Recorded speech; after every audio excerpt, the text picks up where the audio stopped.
నమస్తే, welcome to 9 TV Telangana news. Sanath Nagar నియోజకవర్గం Bansilalpet division పరిధిలోని ముదిరాజ్ మహాసభ ఫంక్షన్ హాల్లో ఎంఆర్పీఎస్ వ్యవస్థాపక అధ్యక్షుడు మందకృష్ణ మాదిగ ఆధ్వర్యంలో పార్లమెంటు మాదిగల సన్నాహక సమావేశం నిర్వహించారు. మందకృష్ణ మాట్లాడుతూ 100 ఏళ్లు వెనుకబడిన మాదిగల అభివృద్ధి, భావితరాల భవిష్యత్తు కోసం ప్రతి మాదిగ బిడ్డ ఆలోచించి బీజేపీ పార్టీ పువ్వు గుర్తుకు ఓటు వేసి కిషన్ రెడ్డిని కేంద్రంలో మోదీ ప్రభుత్వాన్ని అధికారంలో తీసుకురావాల్సిన అవసరం ఉందని అన్నారు. గత ప్రభుత్వాలు కాంగ్రెస్ పార్టీ, బీఆర్ఎస్ పార్టీ మాదిగల అభ్యున్నతికి ద్రోహులుగా నిలిచారని, ఏబిసిడి వర్గీకరణ సాధన కేవలం మోడీ ప్రభుత్వంతోనే జరుగుతుందని, మోదీ ఎంఆర్పీఎస్ లో నేను ఒక కార్యకర్తగా పనిచేస్తారని అన్నప్పుడే ఆయన చిత్తశుద్ధిని మాదిగలు ఆలోచించి స్వాగతిస్తారన్నారు. 30 ఏళ్లుగా గత ప్రభుత్వ పార్టీలు పదవులతో, డబ్బుతో, ప్రలోభాలకు వివిధ రకాలుగా గురి చేసిన కేవలం ఏబిసిడి సాధనకై పోరాటం చేస్తూ జాతి భవిష్యత్తు కోసం కృషి చేస్తున్నారని ఆయన పూర్తి చేశారు. చివరి అవకాశంగా భావించే మాదిగ అభ్యున్నతికి ఆసరగా నిలిచిన కిషన్ రెడ్డిని ప్రతి మాదిగ బిడ్డ ఓటు వృధా కాకుండా పువ్వు గుర్తుపై ఓటు వేసి భారీ మెజార్టీతో గెలిపించాలని పిలుపునిచ్చారు.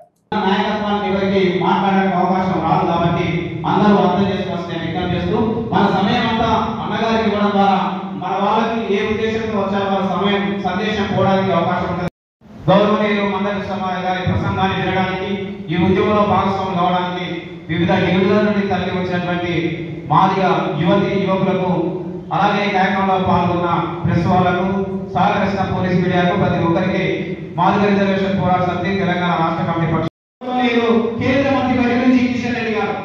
కాబట్టి కిషన్ రెడ్డి గారు మాదిగ జాతికి అండగా ఉంటుందనే నేపథ్యంతో మానవ సామాజిక వర్గం చెందిన వారందరూ యువతి యువకులు అర్థం చేసుకొని, గౌరవనీయులు మందకృష్ణ గారి వేదిక నుండి ఇవ్వబోయే విషయాన్ని అర్థం చేసుకొని వాటిని అమలు చేసే దిశగా యువతరంతా ముందుకెళ్లాలని చెప్పేసి నేను విజ్ఞప్తి చేస్తున్నాను. ఈ సికింద్రాబాద్ పార్లమెంట్ నియోజకవర్గంలో ఎన్నికలు రాబోతున్నాయి. మనం వర్గీకరణ కోసం మాదిగ పోరాటం చేస్తున్నారు. వర్గీకరణ వ్యతిరేకిస్తూ మానవాడు కూడా పోరాటం చేస్తున్నది. మాదిగంతా వర్గీకరణ కోరుకుంటున్నారు, మాలంతా వర్గీకరణ వ్యతిరేకిస్తున్నారు. మరి ఈ నేపథ్యంలో వర్గీకరణ ఉద్యమానికి అండగా ఉండి మాదిగ జాతికి కేంద్ర ప్రభుత్వం మనందరి బాధ్యత రేసి మర్చిపోతాం సార్ అనుకుంటున్నాం. పార్టీని పక్కన పెట్టండి, అన్నం చెప్పడం కోసం సహకరించండి. ఇక ఇక్కడ ఎవరిని చూసి తిరుగుతుండ్రు? కాంగ్రెస్ ప్రధాన నాయకుడు ఎవరు? ఇక్కడ రేవంత్. బీఆర్ఎస్ ప్రధాన నాయకుడు ఎవరు? కేసీఆర్. బీజేపీ ప్రధాన నాయకుడు ఎవరు? కిషన్ రెడ్డి. ఇక్కడ ముగ్గురు కూడా చెప్పట్లేదు. 100 తరాల పిల్లల భవిష్యత్తు గురించి చెప్తున్నారు. ఇక్కడ వ్యక్తులకు పదవులు ముఖ్యంగా జాతి భవిష్యత్తు ఉంది. మీ అందరూ ఒక విషయం చెప్తున్నాడు, రేపు గెలిస్తే ఆ గెలుపుకు మాత్రం బీజేపీ కారణమైంది. ఈ ఒక్కసారి గెలిస్తే 100 తరాల భవిష్యత్తు మనం బిడ్డలు. అందువల్ల మీ అన్నగా చెప్తున్నా, మళ్ళా చెప్తున్నా, ఈ రోజు వరకు ఏ పార్టీలో మనం సభ్యత్వం లేదు, ఏ పార్టీతో ప్రత్యక్ష సంబంధం లేదు. కొడతామంటే భయం, పెడతామంటే ఆశ అన్నట్టు.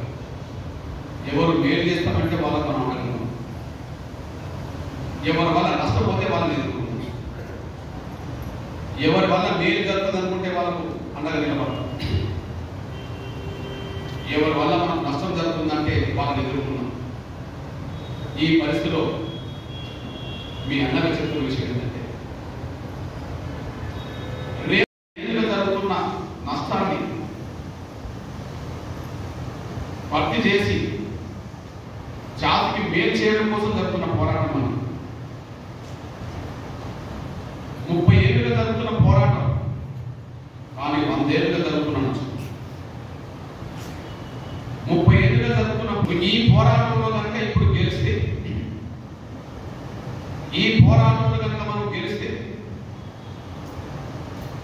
ఇప్పుడు మన కళ్ళ ముందున్న మన బిడ్డల భవిష్యత్తే రాదు, రాబోయే 100 తరాల భవిష్యత్తు బాగుంటుందని. ఇప్పుడు మనం గెలిస్తే, ఇప్పుడు మన తరం సంవత్సరం వల్ల కాదు, రాబోయే 100 తరాల బిడ్డలకు మనం వెలుగును భవిష్యత్తించడం. ఆర్థికంగా మన జాతి బాగుపడాలంటే, ఎప్పటికైనా రాజకీయంగా ఎదగాలంటే, ఒక మాట చెప్పాలంటే, ఈ సమాజం ముందు తలెత్తుకొని గర్వంగా జీవించాలంటే ఇక్కడ కిషన్ రెడ్డి అనే గెలవాలి. ఇక్కడ కిషన్ రెడ్డి అనే గెలవాలి. ఆ గెలవడం కోసం సర్వశక్తులు ఉంటుందా అందరం కలిసి? ఆ గెలవడం కోసం సర్వశక్తులు ఉండదాం అందరం కలిసి అన్నను గెలిపించడం కోసం ఇక్కడ ఉన్న వాళ్ళు కానీ బస్తీలో పేటలు ఉన్న వాళ్ళు కానీ అందరూ బీజేపీలో ఉండే పరిస్థితి లేదు. ఇక్కడ ఉన్న వాళ్ళు కానీ మన బస్తీలలో ఉండే వాళ్ళు కానీ అందరూ బీజేపీలో ఉండే పరిస్థితి లేదు. కాంగ్రెస్ ఉన్నోరు కాంగ్రెస్ ఓట్లు వేస్తారు, బీఆర్ఎస్ ఉన్నోరు బీఆర్ఎస్ ఓట్లు వేస్తారు. కానీ మాదిగలను పడుతున్న వాళ్ళు బీఆర్ఎస్ లో ఉన్నా కాంగ్రెస్ లో ఉన్న ఓటు మాత్రం బీజేపీకి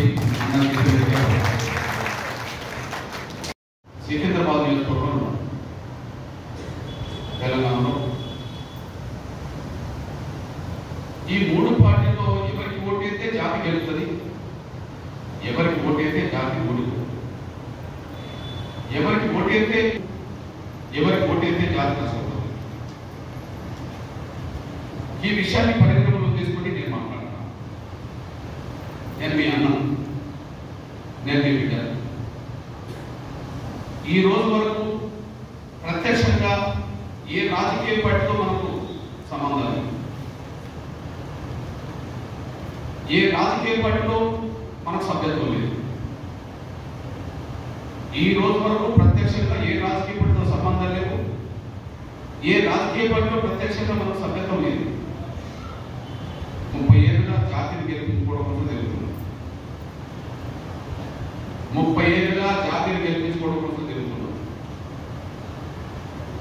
దాదాపు 100 ఏళ్ళుగా జరుగుతున్న నష్టాన్ని ఈ యొక్క విషయాన్ని మాత్రం మనసులో పెట్టు. ఎట్టి పరిస్థితుల్లో అది మన గెలుపుకు మన బిడ్డల భవిష్యత్తుకే దారి. మన గెలుపుకు మన బిడ్డల భవిష్యత్తుకే దారి. మన గెలుపుకు మన బిడ్డల భవిష్యత్తుకే దారి తీయాలంటే మనం నష్టపోకుండా ఉండాలంటే మనం గెలవాలంటే ఇప్పుడు ఎవరికి ఓటు వేయాలంటే గెలుపు. పార్లమెంట్ ఎన్నికలు తెలంగాణలో 3 ప్రధాన పార్టీల మధ్య యుద్ధం. పార్లమెంట్ ఎన్నికలు తెలంగాణలో ఒకటి, కేంద్రాన్ని పరిపాలిస్తున్నది బీజేపీ, ఇక్కడ రాష్ట్రాన్ని పరిపాలిస్తున్నది కాంగ్రెస్, ఇక్కడ ప్రతిపక్షంలో ఉన్నబడి బీఆర్ఎస్. ఈ దయచేసి మళ్ళీ విజ్ఞప్తి చేస్తున్నారు, మే 13న ఎన్నికలు జరగబోతున్న విషయం మనందరికీ తెలుసు. మనం ఓటు అయిపోతున్నాం. ఓటు అనేది మనం వేసేటప్పుడు అది మన నష్టానికి దారితీయాలి, మన బిడ్డల భవిష్యత్తుకు దారితీయాలి. మన ఓటు అనేది కూడా ఒక ఆయుధం. దాన్ని ప్రయోగించేటప్పుడు అది మన గెలుపుకు దారితీయాలి, మన ఓటమి కాదు. అవును,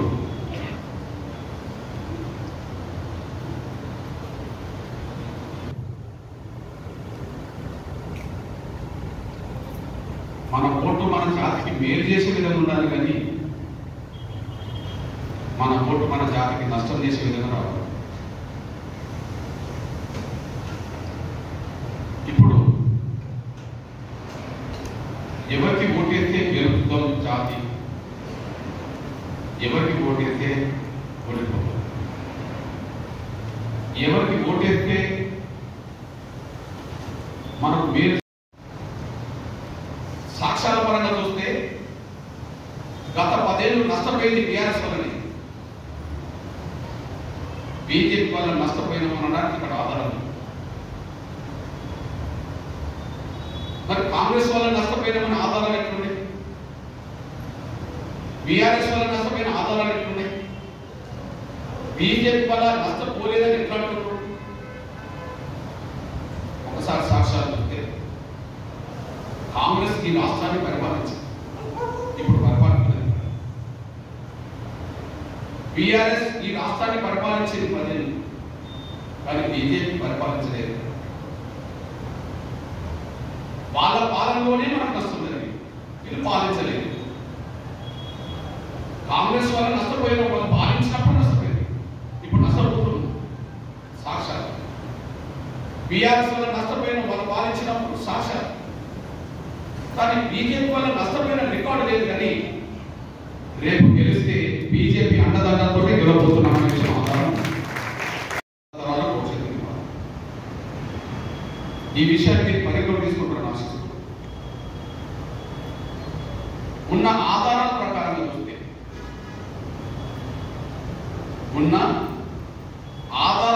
చూస్తే ఈ మూడు పార్టీల్లో ఈ తెలుగు నేల మీద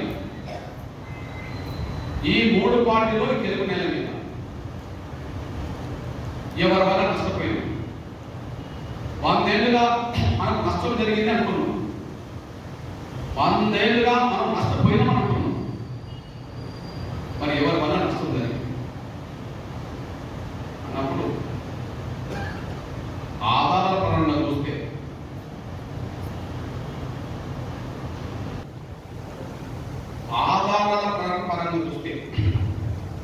సాక్ష్యాల పరంగా చూస్తే మనం ఒకసారి విశ్లేషించుకుంటే కాంగ్రెస్ వల్ల నష్టం. మొన్న 10 ఏళ్ళు బీఆర్ఎస్ కూడా నష్టం.